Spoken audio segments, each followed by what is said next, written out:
Respon Iran kali ini benar-benar di luar perkiraan Washington. Donald Trump, Presiden Amerika Serikat, disebut terkejut melihat bagaimana Teheran menindaklanjuti ancamannya.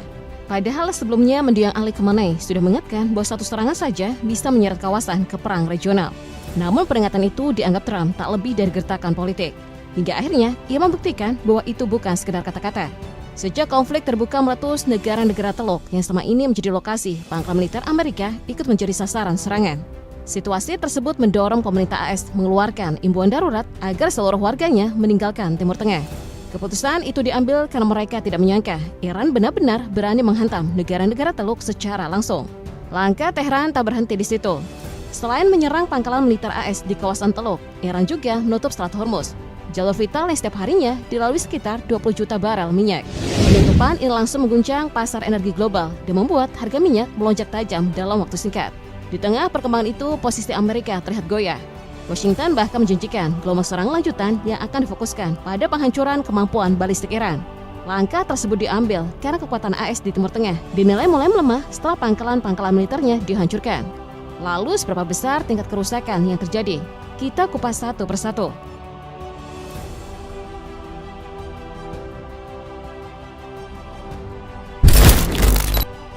Duka belum reda, tetapi mesin komando Iran tetap berjalan tanpa goyah.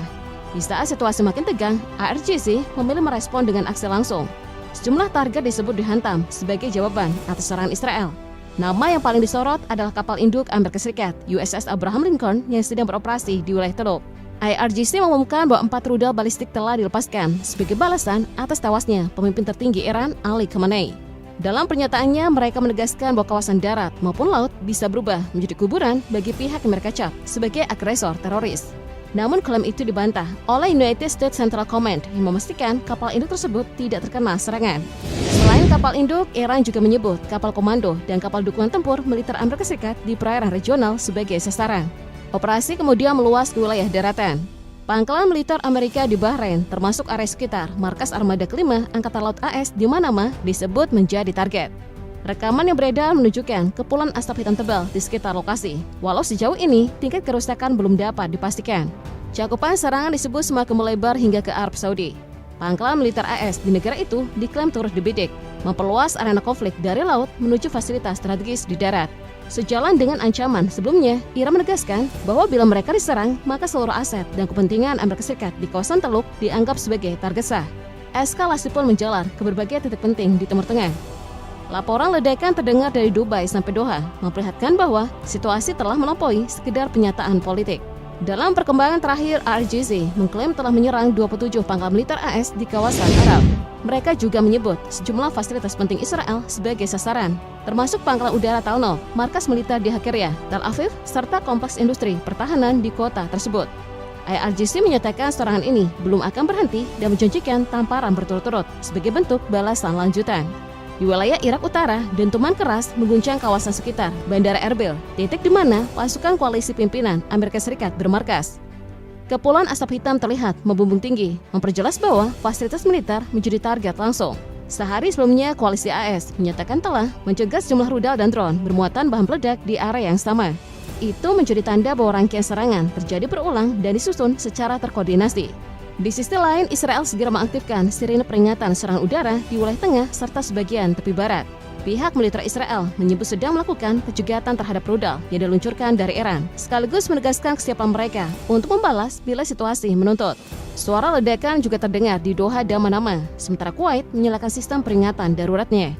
Negara-negara Teluk yang selama ini menampung pangkalan dan instalasi militer AS seperti Qatar, Uni Emirat Arab, Yordania, dan Kuwait kini berada di garis terdepan risiko.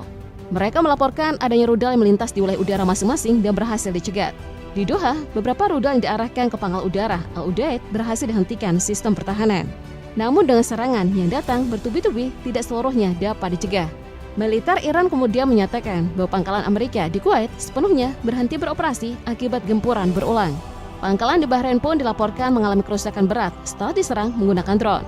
Serangan tak hanya menyasar instalasi militer, Iran juga membidik lokasi lain yang dianggap memiliki keterkaitan. Salah satu serangan diarahkan ke fasilitas yang diyakini berhubungan dengan operasi CIA di Dubai.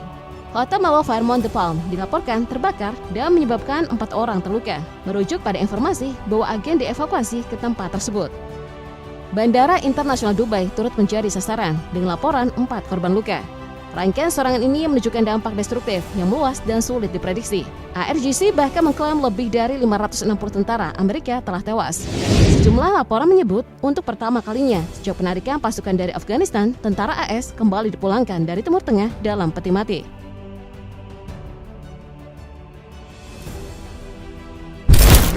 Iran tampaknya tak hanya mengarahkan rudalnya ke pangkalan dan aset Amerika di kawasan Teluk. Israel pun menjadi sasaran berikutnya. Gelombang misil balistik yang dilepaskan Teheran disebut-sebut menekan habis sistem pertahanan udara tercanggih milik Israel, Patriot, THAAD hingga Arrow 3. Jaringan pertahanan itu dipaksa bekerja dalam kondisi ekstrem, sementara stok rudal penjegat dilaporkan kian menipis di tengah serangan yang terus berdatangan. Tel Aviv ikut diguncang. Rudal-rudal Iran menghantam wilayah tersebut dan menimbulkan dampak yang mengejutkan. Kebakaran serta kerusakan dilaporkan terjadi di berbagai titik. Sebuah terminal bus hangus terbakar. Layanan darurat Israel, Magen David Adom, menyampaikan bahwa 20 orang terluka akibat serangan di Tel Aviv. Satu korban berada dalam kondisi kritis dan kemudian dinyatakan meninggal dunia. Rekaman yang beredar memperlihatkan sejumlah rudal berhasil menembus sistem pertahanan dan menghantam area perkotaan, memicu kepulan asap hitam tebal, serta menghancurkan bangunan di sekitarnya. Tim medis dan pemadam kebakaran dikerahkan ke beberapa lokasi di Tel Aviv. Sementara jejak kerusakan fisik terlihat jelas di berbagai sudut kota. Serangan juga merambah Haifa. Beberapa rudal dilaporkan jatuh di sejumlah titik. Video yang tersebar menunjukkan ledakan besar di kawasan pelabuhan, memunculkan semburan api merah oranye dan asap tebal yang menjulang tinggi. Di Hebron, rudal balistik Iran memicu evakuasi besar-besaran. Situasi itu bahkan memicu ketegangan di antara warga Israel yang saling berebut masuk ke bunker perlindungan. Kerusakan ditimbulkan tergolong masif. Di tengah situasi tersebut, pihak Israel disebut menghadapi kebingungan atas skala dan jenis serangan yang mereka alami. Media setempat berspekulasi mengenai serangan langsung ke Tel Aviv dan menyoroti jenis amunisi yang disebut belum pernah mereka temui sebelumnya.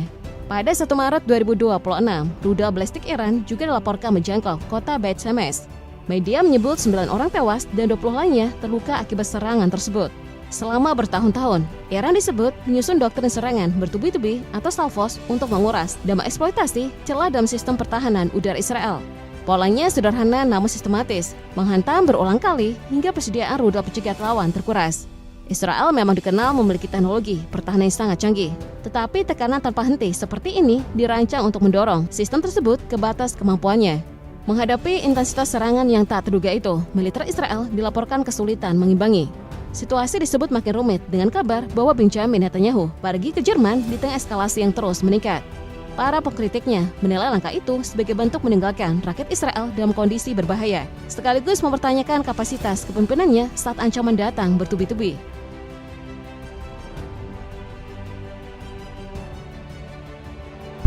Langkah Iran kian tegas, penutupan Selat Hormuz benar-benar diberlakukan, disertai peringatan keras bagi kapal manapun yang mencoba melintas. Setidaknya 3 kapal tanker dilaporkan telah menjadi korban di jalur vital tersebut.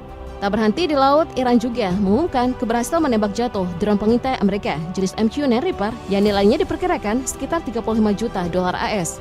Rekaman yang dirilis Teheran diklaim menunjukkan momen pencekatan hingga penghancuran drone itu. Angkatan Darat Iran menyebut dalam beberapa jam terakhir, mereka menjatuhkan 10 drone canggih milik musuh di sejumlah wilayah, termasuk Teheran, Khuzestan, Isfahan, kawasan barat dan barat laut, serta sekitar Fordo. Sebagian besar disebut berjenis Hermes 450. Dengan tambahan tersebut, Iran mengklaim total 22 drone Israel Amerika telah ditembak jatuh sejak konflik dimulai. Namun respon Teheran belum berakhir. Menteri Luar Negeri Iran dikabarkan memerintahkan persiapan rudal yang disebut Kiamat Al-Jahanam. Isyaratnya jelas, Iran tengah bersiap meluncurkan serangan yang lebih besar dengan senjata yang jauh lebih kuat, mungkin bahkan yang belum pernah diperkenalkan ke publik.